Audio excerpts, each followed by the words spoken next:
इस वक्त कांग्रेस मुश्किलों के दौर से गुजर रही है और ये मुश्किलों का दौर केवल पंजाब में ही नहीं, राजस्थान में भी चल रहा है। पहले बात पंजाब की कर लेती हूं, जहां पर सिर्फ फुटबॉल का दौर चल रहा है। पंजाब में इलेक्शन से ठीक पहले कांग्रेस में शुरू टेंशन से पार्टी बैकफुट पर है। पंजाब चुनाव की तैयारियों को झटका लगा है। पूर्व मुख्यमंत्री चरणजीत सिंह चन्नी ने अपने समर्थकों के साथ मीटिंग कर पार्टी हाईकमान को मैसेज दिया, उनकी अनदेखी कांग्रेस को महंगी पड़ेगी। चरणजीत सिंह चन्नी ने कांग्रेस हाईकमान को अपनी ताकत दिखाई।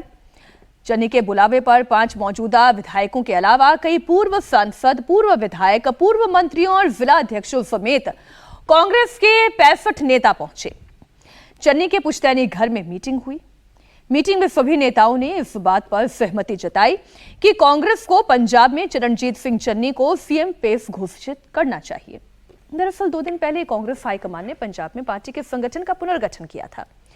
अमरिंदर सिंह राजा वडिंग को प्रदेश अध्यक्ष और प्रताप बाजवा को नेता विपक्ष के पद पर बरकरार रखा गया।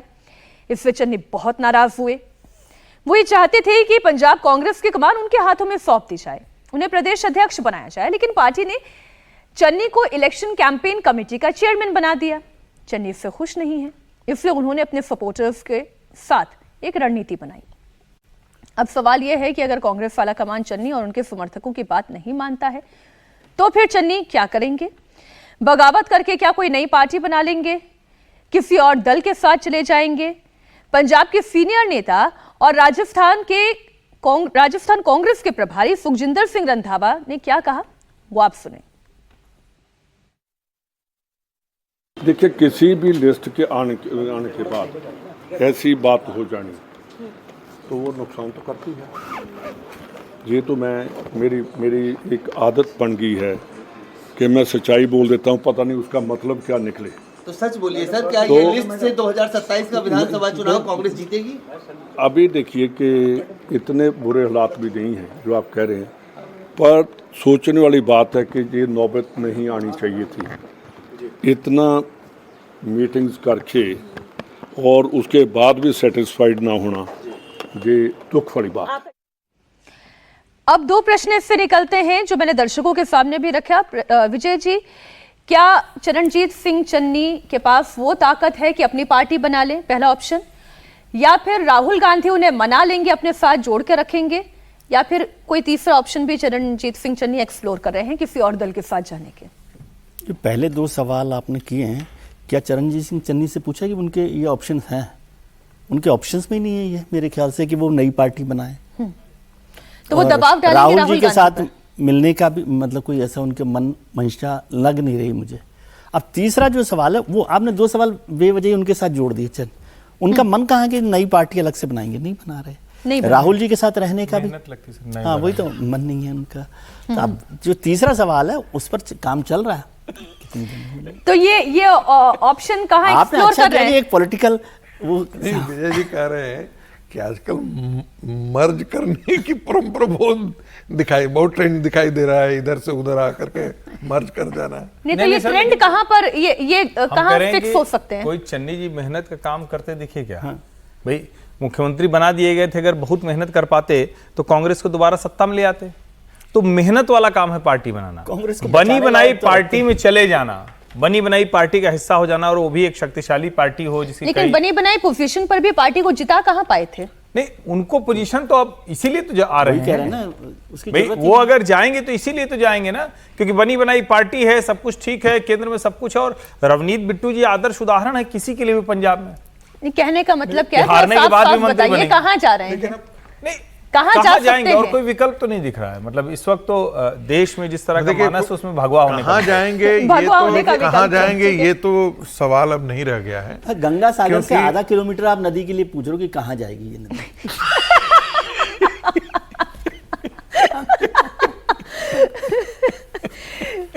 देखिए कुछ रह गया क्या पूछना है? नदियां तो समुद्र में ही मिलने के लिए बेचैन है, पैदा होती हैं। तो जितनी भी धाराएं हैं ना, अच्छा, जिसमें गहराई हो, जिसमें सबको समाहित कर लेने की क्षमता हो, वहीं तो कोई जाता है। तो इस समय इस तमाम नाले भी गंगा में जाके मिलते हैं, और इसलिए गंगा भी इतनी जो मैली हो गई है, सरकार को इतनी माथा पच्ची करनी पड़ी गंगा की, कि गंगा जो इतनी पवित्र थी वो ऐसे नालों को ले लेके समीर जी, इसलिए आपकी पवित्र धारा हो गई कहाँ है। से बह रही है, मैं तो ये जानना चाह रही हूँ। नहीं चन्नी ये जी की- इस पे मैं समीर जी की बात से पूर्णतः सहमत हूँ हाँ। कि नदी तो जाती है तो प्रवाह लेके जाती है, नाला जाता है तो गंदगी लेके जाता है, प्रदूषण लेके जाता है, बाधा लेके जाता है, इकोसिस्टम बिगाड़ता है नदी का, सागर का इकोसिस्टम बिगाड़ता है। तो ये ठीक भाई, यहाँ मैं सहमत हूँ। देखिए पॉलिटिकली अवेयर है हमारे दर्शक बहुत ज्यादा। सर एक मिनट बस छोटी सी बात, ये तो तय करना दर्शक तो होगा ये ना समझ कि ही पा चन्नी रहे नाला हैं है कि या नदी बीजेपी है। की तरफ जाती हुई ये धारा दिखाई दे रही है। ठीक, निश्चित रूप से देखिए इसमें कोई दो राय चन्नी- नहीं है। कोई मुझे दो लगता राय है कि नहीं। चन्नी को बहुत ज्यादा महत्व देने की जरूरत नहीं है। मुख्यमंत्री रहते, चुनाव लड़े, आपको मुख्यमंत्री बनाया, अमरिंदर सिंह को हटाया, पार्टी 17 सीटों पर आकर टिक गई, आप खुद 2 सीटों से चुनाव लड़े, दोनों से मुख्यमंत्री चुनाव हार जाता है। इससे बुरी बात क्या होगी कि मुख्यमंत्री अपनी सीट नहीं जीत पाते।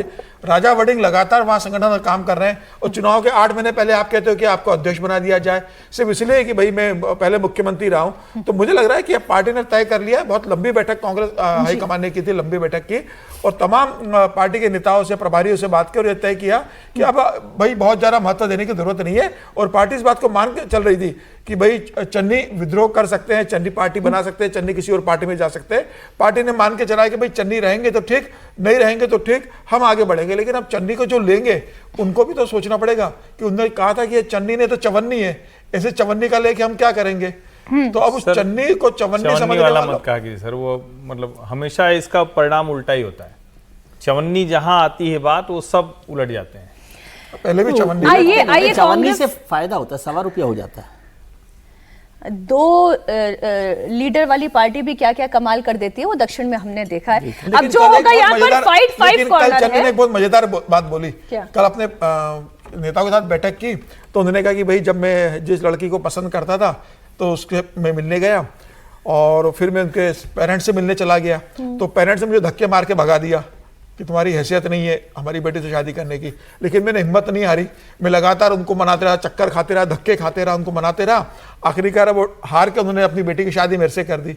तो बोले वैसे ही बोले हाईकमान से भी मैं धक्के मार के हाईकमान ने मुझे भगा दिया है, लेकिन मैं वैसे ही राहुल गांधी के सामने जाता रहूंगा, मन्नतें करता रहूंगा, एक दिन मुझे वो स्वीकार कर लेंगे। जैसे मैंने अपने सास ससुर को मनाया वैसे राहुल गांधी को भी मना लूंगा।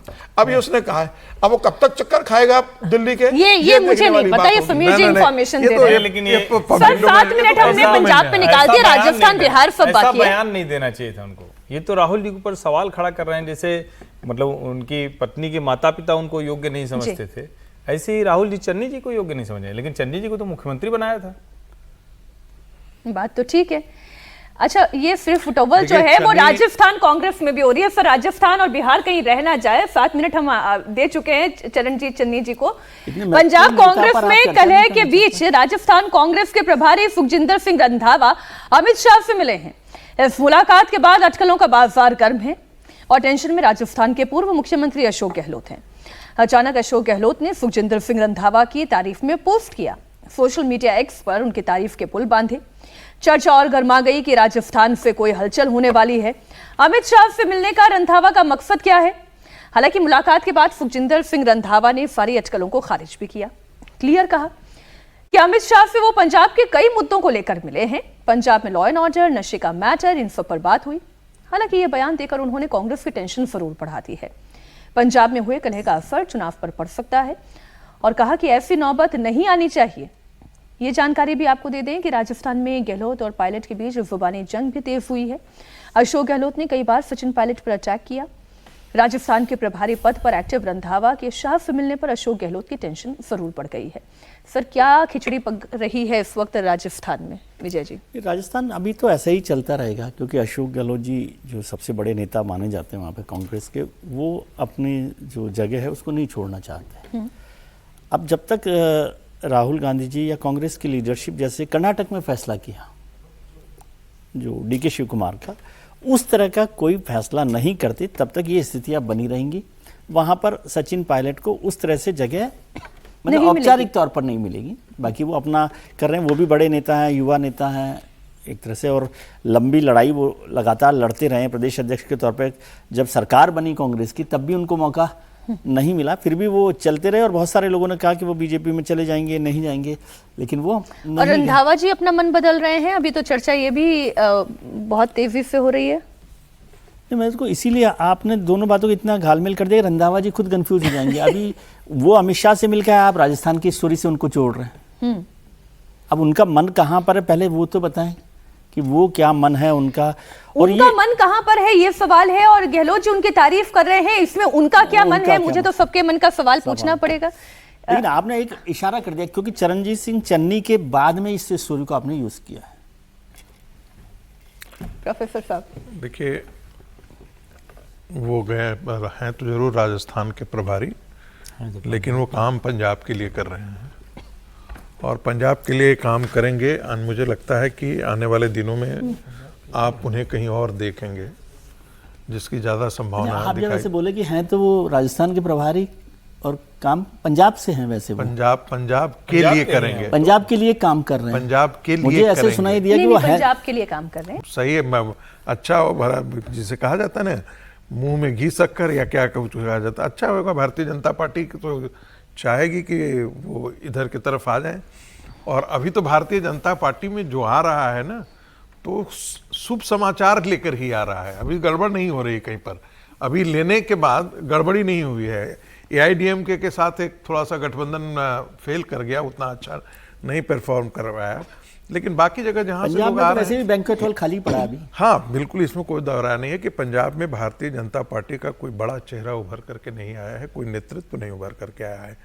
एक बात जरूर पंजाब के लोगों से जो बातचीत करने के बाद कई लोगों ने ऐसा कहा कि पंजाब में भारतीय जनता पार्टी को एक दलित सिख चेहरा लाना चाहिए, क्योंकि वो एक बहुत बड़ा वोट बैंक है। और वैसे में उन्होंने 2-3 बातें मैं तो सर पंजाब पे नहीं जाना चाह रही थी, क्योंकि मैं ये जानना चाह रही थी, मैं तो ये जानना चाह रही हूँ, हर्षवर्धन जी क्विक कमेंट इस पे चाहिए कि ये अशोक गहलोत रंधावा जी की तारीफ क्यों कर रहे हैं? नहीं, इसीलिए कर रहे हैं, डर लग रहा है कि उनके साथ नहीं रहे, इसमें ज्यादा और कुछ नहीं है। और कुछ नहीं है, वो डरे हुए हैं। और रंधावा जी चूंकि बहुत मोदी जी पर, अमित शाह पर, भाजपा पर खूब तीखे हमले कर चुके हैं, तो जो भी बहुत आक्रामक होकर इस तरह के तीखे हमले करता है, उसकी मतलब एक तरफ संभावना और दूसरी तरफ आशंका, भाजपा की तरफ जाने की संभावना और कांग्रेस से टूटने की आशंका बढ़ जाती है।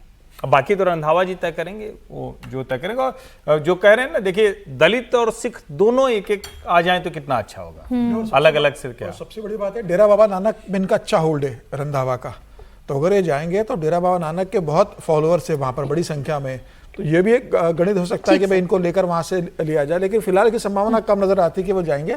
लेकिन अब रंधावा क्यों मिलने गए? उनके पास ऐसी कौन सी जिम्मेदारी है कि अमित शाह से मिलकर अपनी न प्रदेश के मंत्री है, न प्रदेश के मुख्यमंत्री है, न उनके पास कोई जिम्मेदारी है, और वो घुसपैठ की बात करने गए। वो कहने गए कि पंजाब में बहुत घुसपैठ हो रही है। नहीं, पंजाब वो कह रहे हैं क्या कि पंजाब के लॉ एंड ऑर्डर, सिक्योरिटी, उनका इनसे कोई लेना देना नहीं है। नहीं सर, मान आते, मान बात करते, वो वाला नहीं, अपनी सिक्योरिटी मांगने गए। भाई कहीं भी बदलाव होता है, सिक्योरिटी, राजनीतिक सिक्योरिटी। आइए बिहार की भी बात कर लेते हैं, जहां पर इस वक्त जन स्वराज के नेता भी अपनी सिक्योरिटी के लिए काम कर रहे हैं, अपनी पॉलिटिकल सिक्योरिटी के लिए। पटना में बांकीपुर उपचुनाव को लेकर सियासी माहौल है और 30 जुलाई को बांकीपुर सीट पर उपचुनाव है। यह सीट बीजेपी के राष्ट्रीय अध्यक्ष नितिन नवीन की है और नितिन नवीन की फैमिली के पास करीब 31 सालों से है। नितिन नवीन 5 बार के विधायक बने। राष्ट्रीय अध्यक्ष बनने के बाद उन्होंने यहां से इस्तीफा दिया, राज्यसभा पहुंच गए। उपचुनाव जब हो रहा है तो मुकाबला इस बार दिलचस्प दिख रहा है।